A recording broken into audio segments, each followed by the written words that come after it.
Now, everybody says the same thing. Wait until 70 and get the bigger check. Mathematically, that's true. But here's what rarely gets said. That advice assumes that your life goes according to plan. Stable work, stable health, stable energy.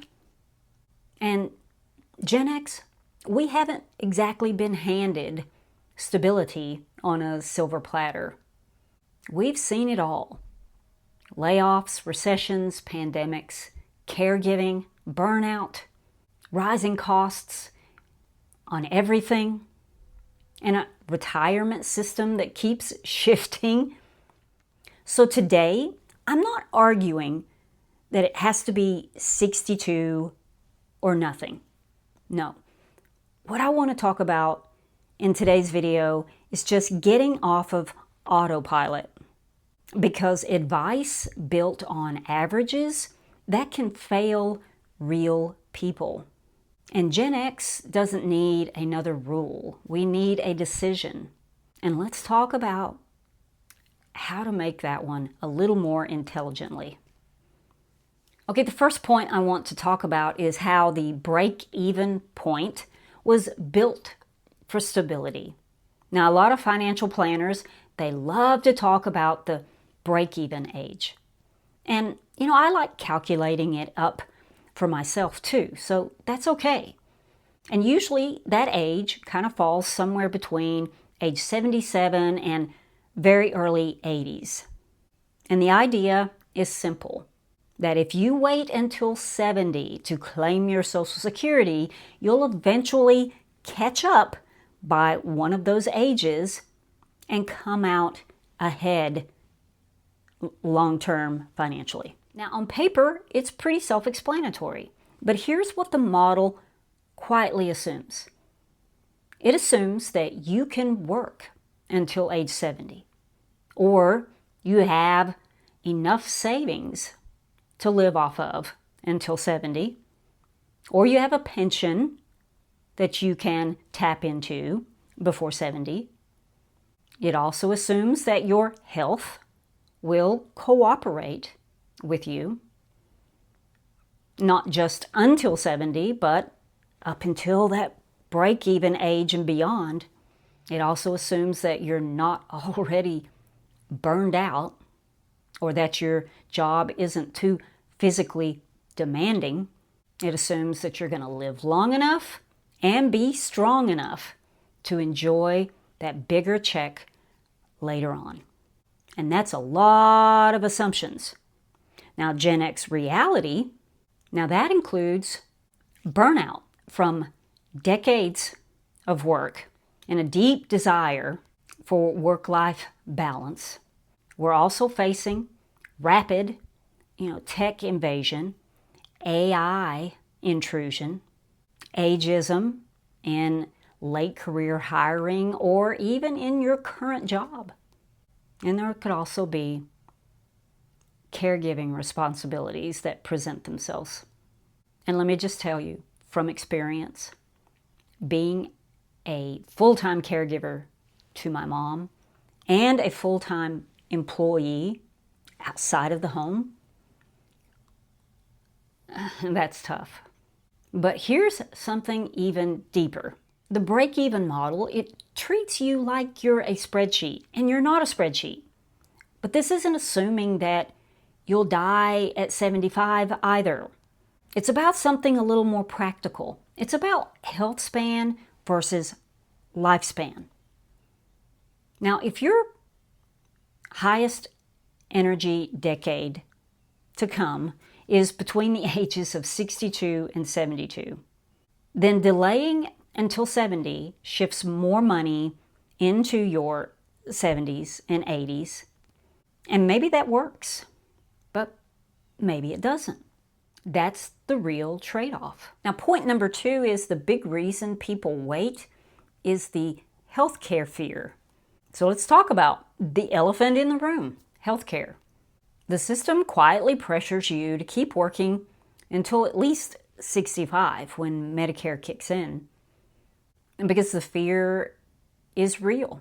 What if insurance costs me a fortune? But again, don't just assume and don't just go on autopilot on this, because currently we still have ACA health care that we can choose, and those premiums are based on your income, which means if you manage your MAGI, which is your modified adjusted gross income, if you manage that carefully, and there are many ways to do that, your premium might not be what you think it is. It could be a lot lower. I've heard from viewers that are paying far less than they expected, all because they plan out their withdrawals strategically and they keep their MAGI at comfortable yet economical levels. So before you assume that 62 is an impossibility because of health care alone, just run the health care numbers through the marketplace and just get some actual numbers. Now, point number 3 is the peace of mind dividend. Now, this is the part where it might just not be about math at all. Gen X could be the burnout generation. We are the sandwich generation. We're supporting adult kids. We're supporting our parents. We're stuck in the middle. We've watched employers downsize while workloads increased. And now we're told, just keep pushing until you're 70. You can make it. Just ask yourself, at what cost? Would taking Social Security at 62 give you a better chance at retiring sooner, or improving your health, increasing opportunities for life-centered things? And I want to be clear, I'm not trying to talk anyone into quitting or starting retirement earlier than what they've planned for. I'm not even saying that 62 is the best age to claim Social Security. It might be. Everyone has to evaluate their own situation.